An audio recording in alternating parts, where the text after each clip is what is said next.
Boa tarde. Hoje estamos aqui mais duas apresentações de trabalhos em desenvolvimento no Larva, em parceria com o GARS, que é o Grupo de Automação de Sistemas e Robótica. Então, nós temos aqui a computação e a elétrica.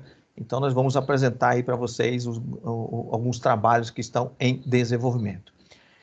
Começamos com o trabalho do bolsista Matheus Benck, depois vamos para o trabalho do Claudinei, tá bom? Então, Benck, é com você.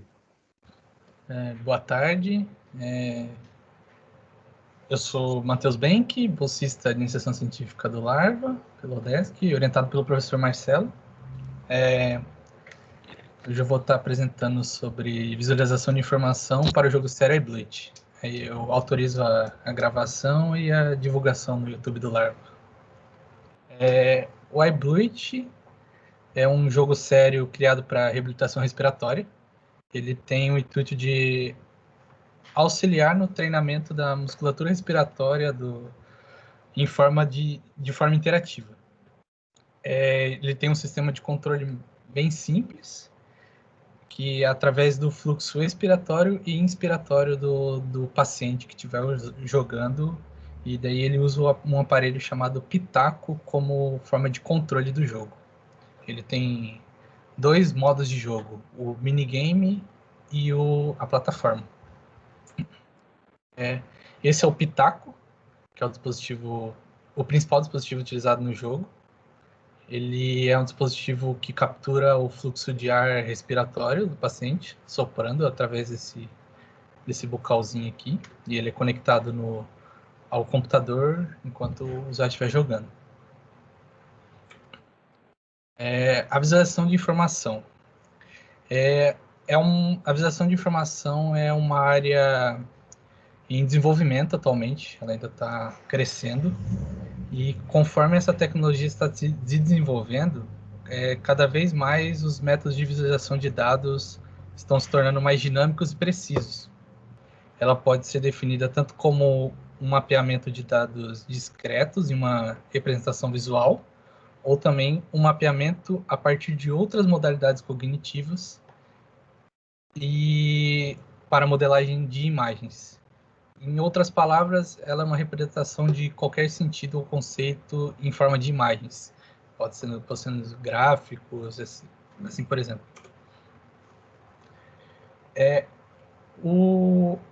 Como o jogo ele gera vários dados, né? E eles são armazenados em um banco de dados.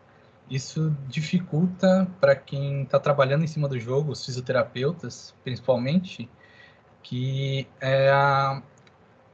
analisar como é que está o desenvolvimento do seu paciente conforme ele está jogando, se ele está evoluindo, se está mudando alguma coisa para ele ou não, né? E daí, vendo uma forma de facilitar essa análise, foi criada uma plataforma web, onde tanto os fisioterapeutas quanto os próprios pacientes podem analisar o seu desempenho. Que daí, por exemplo, aqui eles conseguem filtrar os dados que eles querem analisar, que, por exemplo, a condição do paciente, o sexo, porque o sexo ele interfere na condição respiratória também, a idade inicial e final, se ele estiver filtrando entre vários pacientes, né, para fazer uma comparação, o jogo que ele está querendo filtrar, o minigame, se ele quer filtrar a plataforma ou o minigame, aqui, por exemplo, o minigame de velas. Ele pode analisar a pontuação total que o paciente consegue numa plataforma, os níveis que ele já desbloqueou, quantas vezes ele já jogou. Ele pode ver o dispositivo que o paciente estava utilizando. Ele pode ver o pico expiratório, o pico inspiratório, a pontuação e a razão total dos dados.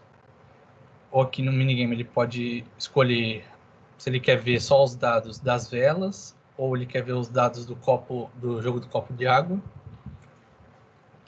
E a calibração também, conforme o paciente for evoluindo na calibração do dispositivo.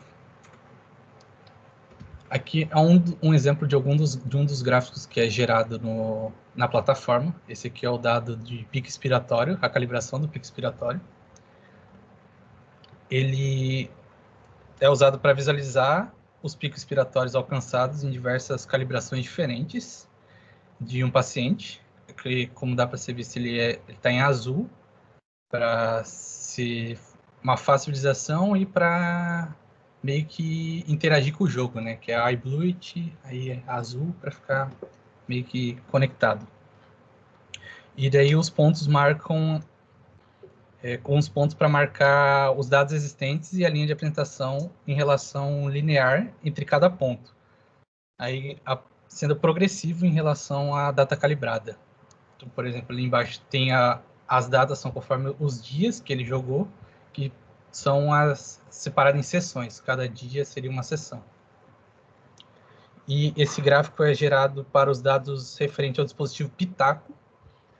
Daí a unidade dele é apresentada em litros por minutos, no eixo horizontal, embaixo as datas, conforme eles são apresentados. Então, caso o fisioterapeuta queira ver como é que estavam os picos expiratórios durante a calibração, ele vai lá, seleciona o paciente para ver o pico expiratório, e aí vai apresentar um gráfico desse modelo. Aqui é um gráfico dos picos inspiratórios da plataforma. No modo de jogo da plataforma foi feito esse gráfico que considera os picos encontrados em cada sessão jogada. Indiferente da fase ou nível do paciente, encontra o maior pico alcançado, tanto para inspiração quanto para expiração. Ele depois é salvo e dessa forma ele pode ser comparado com os valores alcançados por outros pacientes, comparando os valores da primeira sessão de um paciente com a primeira sessão de outros pacientes. Também pode ser observado aqui que quando o usuário seleciona um desses pontos aqui, por exemplo, ele abre uma caixinha conhecida como flag. Ele é uma flag que apresenta mais detalhes do que ela está apresentando esse ponto. Ele fica mais detalhado, daí o usuário consegue saber mais exatamente o que está acontecendo naquele ponto exatamente. Para que exista comparação, isso é muito útil.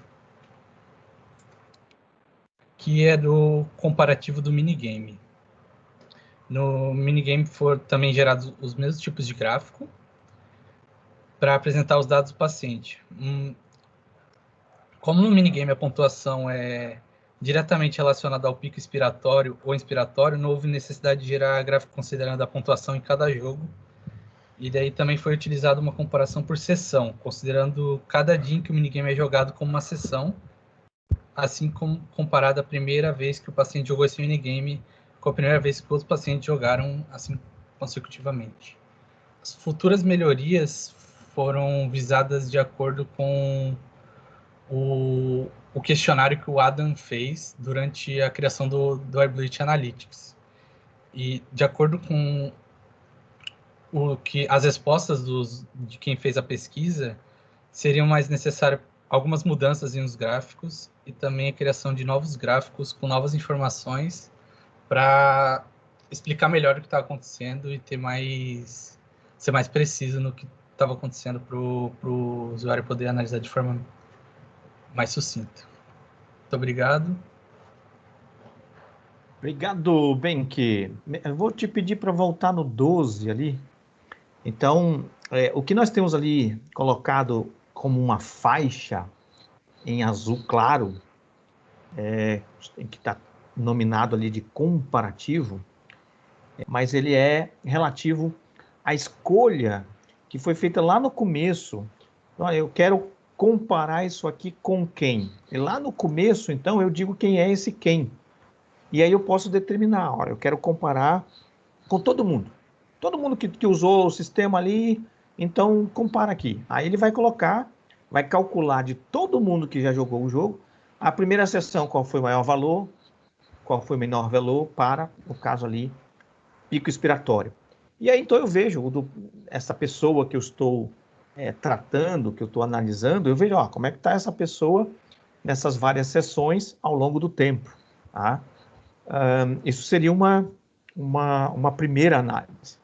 Mas acho que aí tem uma questão interessante e importante que a visualização permite, é que lá no começo a gente pode selecionar. Olha, eu quero comparar aqui só pessoas que têm o tipo de doença equivalente. Então, uma doença restritiva, por exemplo, né? Ou uma doença obstrutiva. Então, isso, obrigado. Olha ali, tá vendo?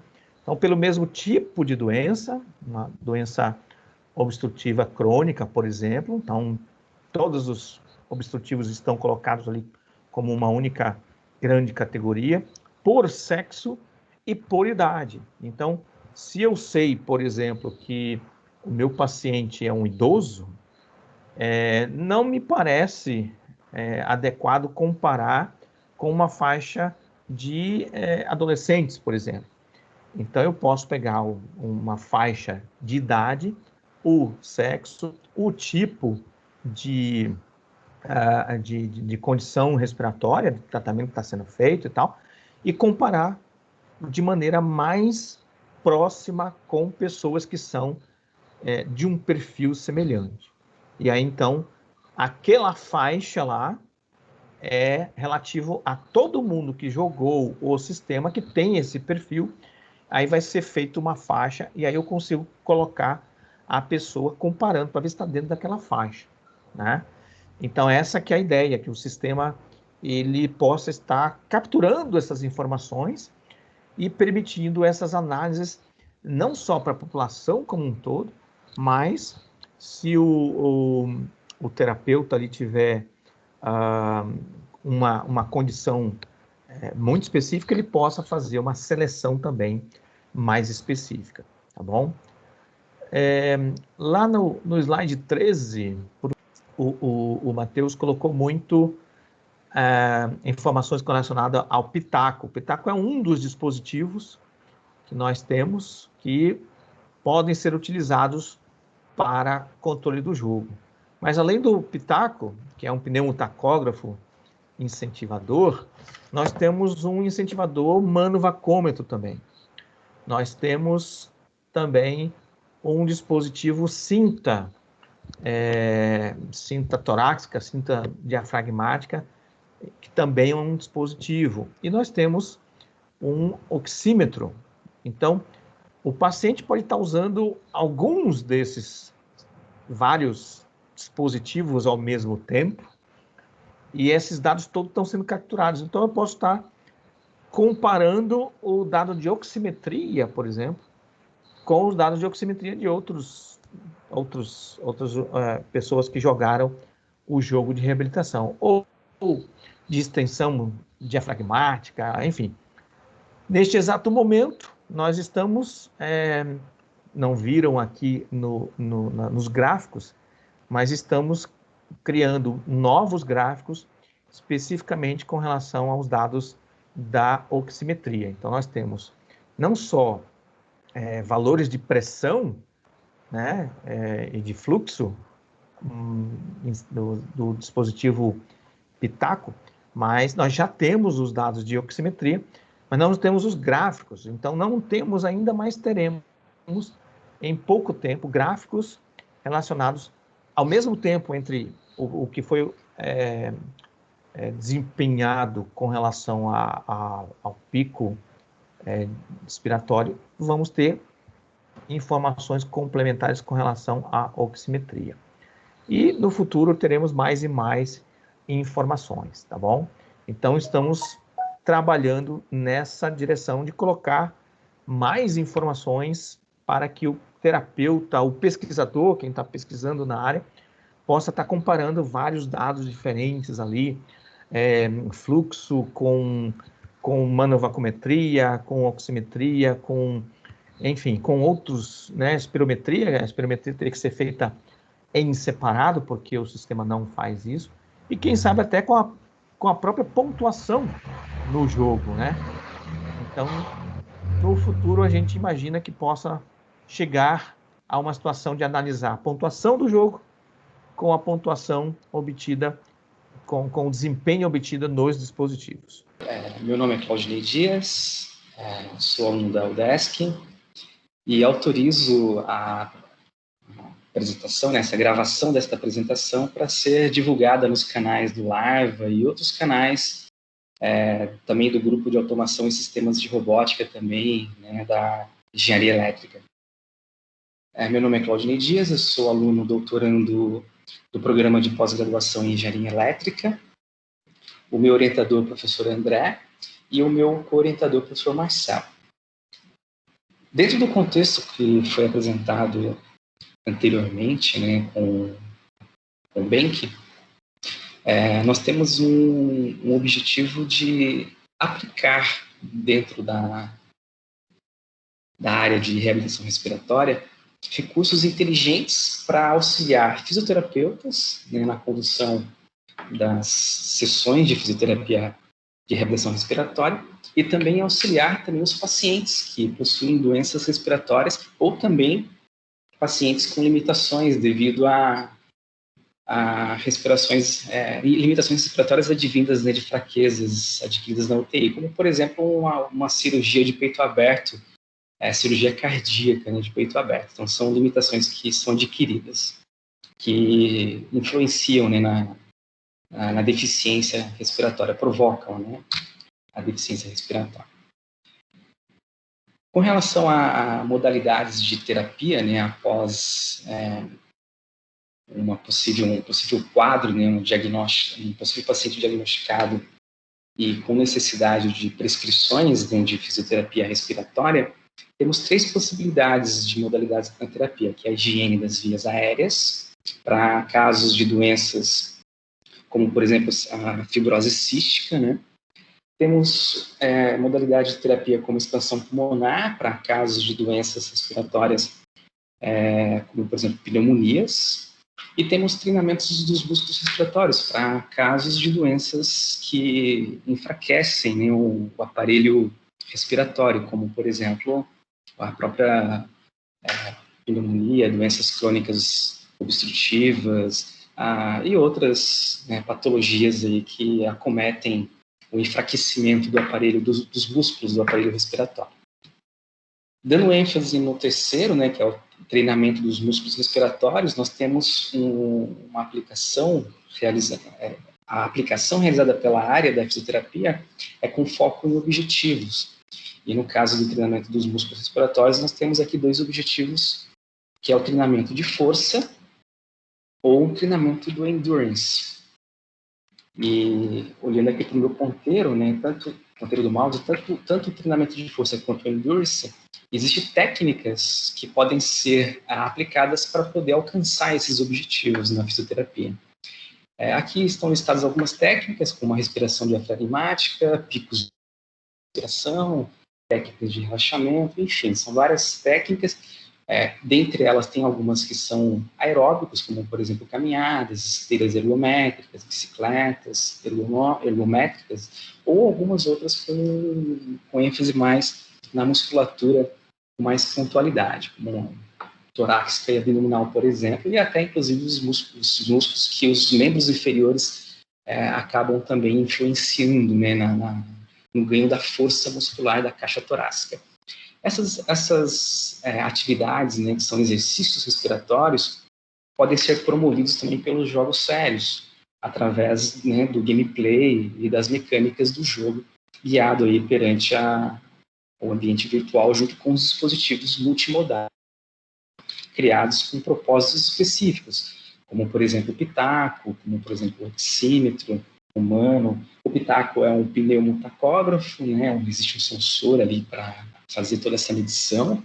O humano é um sensor de monovacômetro. Oxímetro para medir saturação sanguínea, para fazer a medição da frequência cardíaca. E a síntese sensora para fazer a medição aí da expansão da caixa torácica. Existem dispositivos que podem ser utilizados individualmente ou podem ser combinados, como, por exemplo, o Pitaco combinado com o oxímetro, ou a cinta combinada com o oxímetro, enfim, existem possibilidades de combinações de 2 ou mais dispositivos, ou para controle ou para o monitoramento dos sinais do paciente. Com relação aos sinais, nós temos os diversos sinais, né, chamados de biosinais, que também fornecem a possibilidade de biofeedbacks, né, para poder interagir e ter todo o fluxo de input e output perante ao fluxo de dados do exercício respiratório realizado no ambiente virtual, né, de um jogo sério. Aqui nós temos duas classificações, que é a classificação dos biosinais psíquicos, que tem vários que elencados como e também são inerentes já aos jogos sérios, né? O bem-estar de estar em um ambiente virtual, que tem o aspecto de entretenimento, de diversão, então a felicidade, a satisfação, ou de repente pode ser que o ambiente virtual ali do jogo sério pode estar trazendo algum desconforto, algum descontentamento, frustração, tédio, até irritação, né? Pode acontecer, que já são inerentes de jogos digitais e que também podem ser promovidos em jogos sérios. E temos sinais fisiológicos, né? No caso, os sinais mecânicos, sinais elétricos, sinais térmicos, ópticos, acústicos, ou seja, são vários sinais possíveis que podem ser sinais de entradas de controles ou também sinais para ser usados como monitoramento perante o processo ali do exercício fisioterapêutico realizado pelo jogo sério. E nesse contexto do uso dos sinais, tanto no contexto psíquico quanto fisiológico, nós temos a teoria do flow, que já é inerente de jogos digitais, já muito comum, que trabalha com o aspecto da competência e desafio perante a um fluxo, que são essa área verde, né, aqui perante no ponteiro do mouse, é uma área que é definida como o fluxo ideal, onde o usuário, né, vamos falar de um jogador, né, primeiro, o usuário estaria confortável, ou seja, onde ele tem competência e desafio com equilíbrio, onde o jogo não está muito fácil ao ponto de ele se sentir entediado, né, ou muito difícil ao ponto de ele se sentir irritado, né, frustrado. Então a teoria do flow aqui é já um conceito, né, advindo da psicologia que foi aderido, né, pelos jogos digitais, aí, no desenvolvimento dos jogos digitais. Do mesmo modo, né, trazendo essa teoria, né, do flow para a nossa área de jogos sérios, nós podemos fazer uma analogia aqui no eixo X agora com a condição da saúde do paciente, né, que seria a competência dele em relação à capacidade, e aqui com o esforço exigido, né, que seria justamente o desafio que ele tem na realização dos exercícios. E fazendo uma análise aqui, não somente no aspecto psíquico, mas também olhando para o aspecto fisiológico também, o qual, se o paciente ele possui uma deficiência, né, uma doença respiratória, então ele pode ter uma dificuldade, uma certa condição de saúde que não seja favorável a ele para estar, por exemplo, em um nível de jogo ou em uma área de atuação do jogo com muita dificuldade. Então, se ele tem uma condição de saúde baixa e o nível do jogo está exigindo muito da saúde do paciente, ele vai entrar numa área de frustração, exaustão, inclusive correndo riscos, né? E neste caso, os dispositivos de monitoramento poderão estar atuando para poder conduzir este paciente para a área verde, né, que é justamente a área desejada, reduzindo assim o nível de dificuldade do jogo. E o mesmo também ocorre para o contrário, né? Se o nível de dificuldade está muito fácil, a saúde do paciente está muito alta, ele pode ficar em tédio, né? Numa sessão de fisioterapia é muito comum o paciente, quando ele já está lá em sua 8ª, próximo da 10ª sessão, ele começar a se recuperar, né? A saúde vai ficando melhor e os exercícios podem ficar tediosos. Então, para isso, então, ele tem que sair de uma área aqui que é um pouco crítica e entrar numa área de flow, aumentando a dificuldade do jogo. Esse processo na área da computação nós chamamos de Dynamic Difficulty Adjustment, ou seja, DDA, que também já é inerente dos jogos digitais, tá? Fazer esse ajuste, que é justamente fazer com que o usuário, o jogador, ele esteja numa área de flow E, neste caso, a proposta, a inovação é fazer com que o paciente, no contexto da fisioterapia, usando um jogo sério, também se localize nessa área de flow, usando aqui este método, né, do DDA. E para aplicar o método DDA, aí nós temos várias técnicas de inteligência artificial que podem ser utilizadas. Nos próximos slides, nós elencamos algumas propostas que vão ser combinadas e que são novidades e inovações possíveis aí perante a aplicação do ajuste dinâmico de dificuldade. Uma delas é o NeuroFuzzy.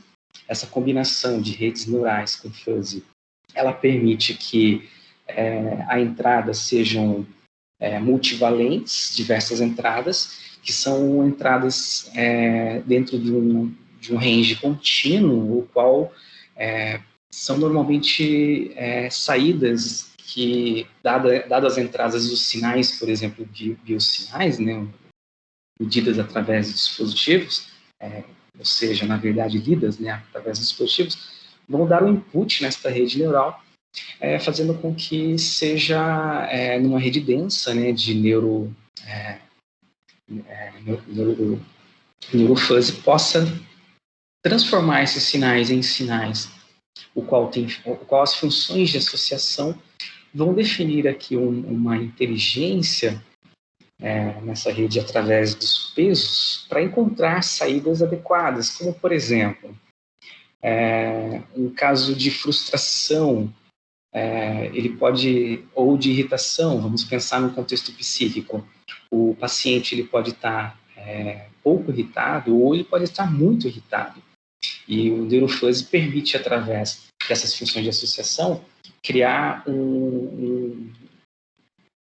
uma inferência, né, um valor de inferência através de pesos. E aí você tem aí resultados que você consegue ter um range que vão além da relação booleana que nós conhecemos comum, né, 0 e 1, que você consegue ter um range maior, onde você pode ter resultados de pouco frustrado, ou muito satisfeito, pouco satisfeito, enfim.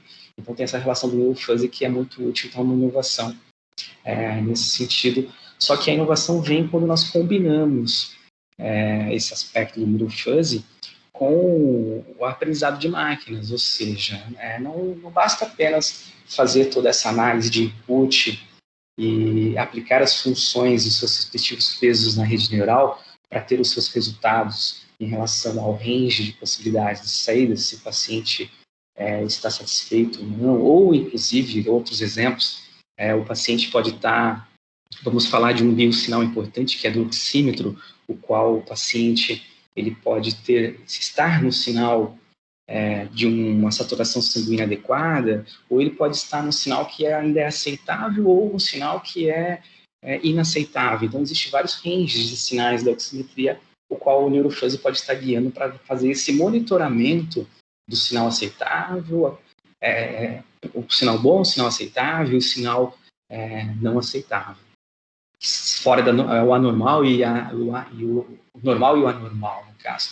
Só que para isso, no caso, a gente tem que combinar com machine learning e deep learning, né? Ou seja, machine learning para permitir esse aprendizado de máquina, para que a rede neural, junto com o input e output, faça análise desses pesos e aprenda com o comportamento dos sinais de cada paciente, porque existe um comportamento do indivíduo em si, né? A fisioterapia é muito por indivíduo, né? A capacidade de cada indivíduo. E nesse contexto, o Deep Learning é melhor enquadrado por conta da necessidade de tratar esses sinais diretamente dentro dessa rede densa, sem a necessidade de fazer um pré-tratamento através da extração de características. A gente pularia essa parte, ou seja, dentro do Machine Learning nós teríamos a necessidade da extração de características, porém usando esse subcampo, né, vamos chamar assim, que é um subcampo de Machine Learning, nós estaríamos colocando dentro da rede neural essa característica da extração essa parte das características. E com isso nós estaríamos utilizando aí já um aprendizado profundo, né? Porém, dentro do contexto de jogos sérios, inclusive na reabilitação respiratória, né, em outras reabilitações também acontecem, que o processo das sessões de fisioterapia depende muito de ações dentro de um espaço, de um ambiente, e depende muito também de uma recompensa. E a recompensa no processo de recuperação, né, de uma fisioterapia, é justamente o paciente alcançar melhor condição de saúde. E trazendo isso para dentro do contexto do jogo, né, já que é comum perante os seres humanos, né, a recompensa é muito bem-vinda, inclusive para motivação e fazer com que o ambiente se torne mais uma aderência, né, maior. Temos um papel aqui importante de uma outra técnica, que é a técnica do Reinforcement Learning, que pode ser colocado também combinando, né, o Machine Learning junto com o Reinforcement Learning. Para isso, o nosso ambiente passa a ser justamente um ambiente de reabilitação respiratória, usando jogos sérios. Nós temos o paciente como sendo parte deste ambiente, o qual vai ter toda a entrada de sinais, com monitoramento, e temos o agente, que vai ser o método de DDA, junto com as técnicas de inteligência artificial, atuando dentro deste ambiente para poder fazer com que o ajuste dinâmico de dificuldade seja ou aumentado ou reduzido de acordo com os sinais do paciente. Então, nós temos aqui um fluxo de aprendizado por reforço em que, se o paciente ele está progredindo e o paciente está alcançando as metas, os objetivos, como foi colocado lá na modalidade de terapia, ele é recompensado e isso demonstra que ele está no caminho correto, então ele continua fazendo e executando as ações corretamente e a cada momento essa ação e este estado junto com a recompensa pode ser transitada para uma outra ação, um novo estado e novas recompensas vindo aí em torno da sessão de fisioterapia. Essas recompensas podem ser por passos de execução ou pode ser também por períodos, ou seja, não é interessante, se a gente observar, entregar, olhando para este próximo gráfico, né, não é interessante entregar para o paciente a cada passo uma recompensa, porque senão ele vai, talvez até entrar em um ritmo muito acelerado e fazer mal para a sua saúde. Portanto, então a recompensa pode ser em períodos maiores, até para evitar também o entra e sai do flow, né?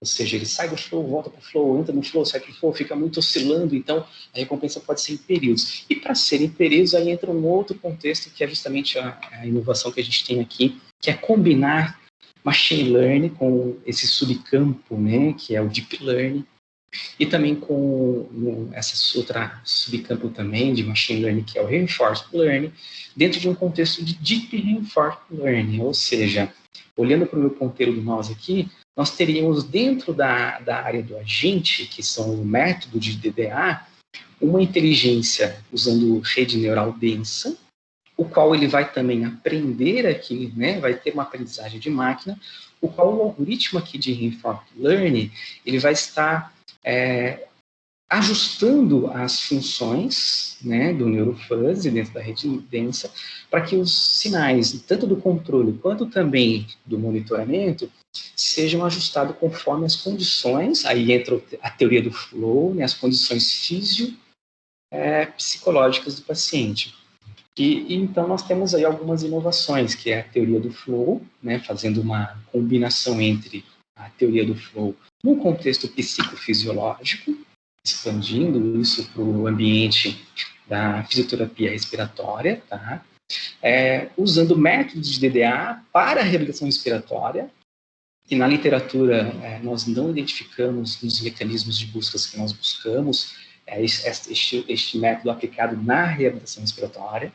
Existem em outras áreas, em outras reabilitações, existem diversas aplicações, mas em outras áreas de reabilitação. Na respiratória, ainda não identificamos nenhum trabalho publicado.